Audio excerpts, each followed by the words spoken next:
Ciao ragazzi, welcome back. Claudio Gigante here with Giga Racing and MotoGP Talk.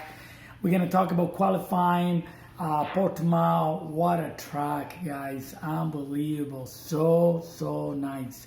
Sorry I missed you yesterday. I had a eye attack on allergies and I couldn't film. So sorry about yesterday. But we're going to recap yesterday and we're going to recap today. What a track. Every rider loves the track. The only guy that really doesn't really enjoy the track is Dovizioso. He's just not in a good mood anymore. Dovizioso out of contract, out of a bike. So he was saying that he wasn't to his liking. But everybody else loved the track. Lots of fun. Jack Miller was saying that he has a big smile on his face every lap. I like that. I track ride as well, and it is when you find a nice track, you really have a big smile on your face every lap, which is nice to hear. Miguel Oliveira, what a ride! I mean, it's his own track. I don't know how many laps he has there, but it probably is the most experienced racer at that track, at the most laps, and he showed it. Through the whole weekend up to now. He got the pole position, well deserved. What a lap. Again, we saw Morbidelli. Hey guys, I told you Morbidelli to watch for him. Unbelievable, really believable. Let's talk about my favorite there, Morbidelli.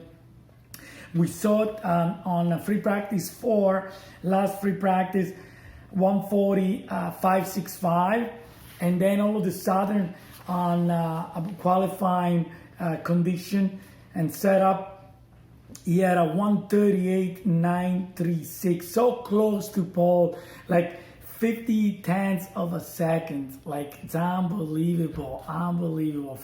50 tenths. So it's really close.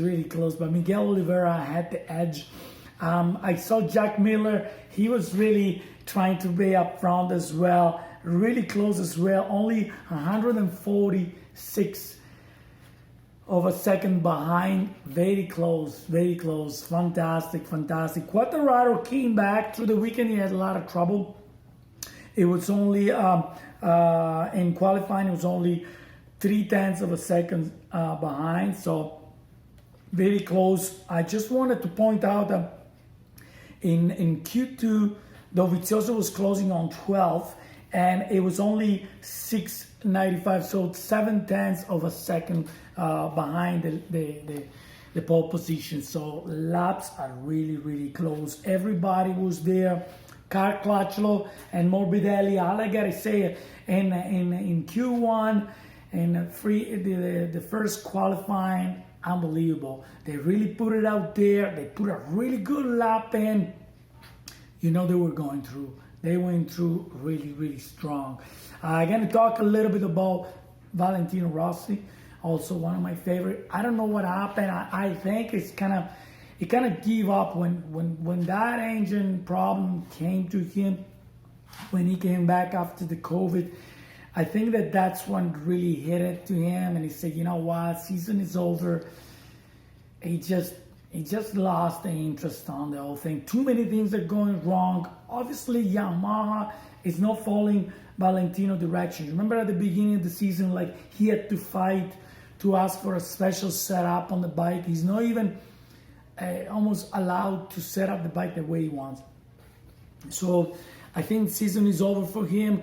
I hope next year with Petronas will come back strong and be a front. I have no doubts that it will. But let's go through the list on the qualifying of today. Fantastic qualifying time. The Suzuki's, Johan Mir apparently has some electrical problem, software problem.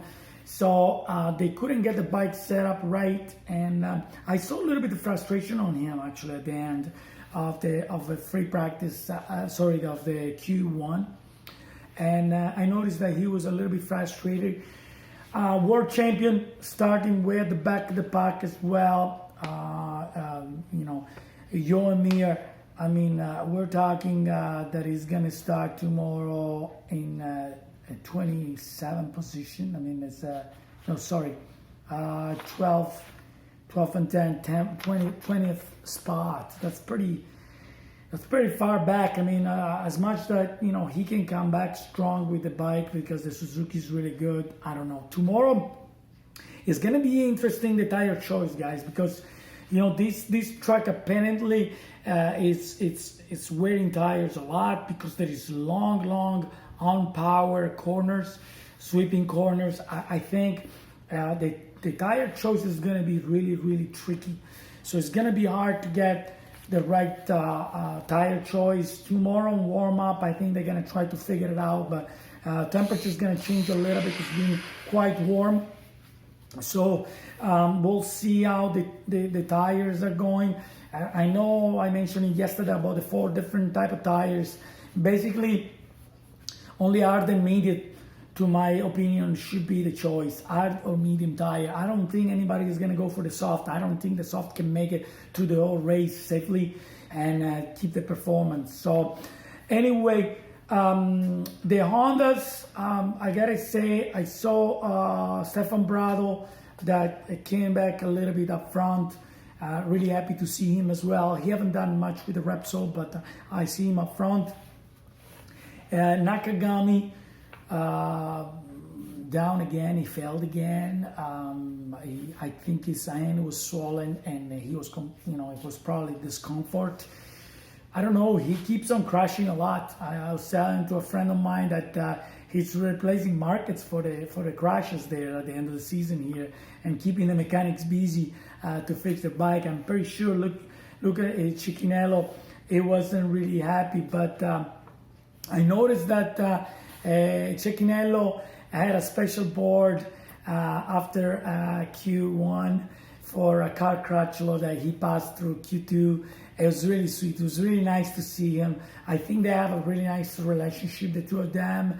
And Cicchinello is showing his appreciation for the years that Car Crutchlow is dedicated to LCR Honda. So anyway, let's wrap it up for tomorrow. My prediction, let's put it out there. I think Oliveira is going to be really strong. So I think my podium, I think Franco Morbidelli, his state of mind is right on. I'm putting him for the victory again tomorrow, just like last week. And I put Jack Miller in second, and I think Oliveira in third. Okay, let's see if I get it right this time. So again, Morbidelli is gonna win. Miller is gonna be second, unless Miller pushes too hard for win. He might crash if he pushes too hard for win. And then we might see Car Crutchlow at his last race coming on the podium. So let's say Morbidelli top of the step, and then Miller or Car Crutchlow, and then I will put Miguel Oliveira. I think he has a good chance to stay on the podium. Okay, guys, thank you again for watching Claudio Giganti with Giga Racing. We'll see you tomorrow.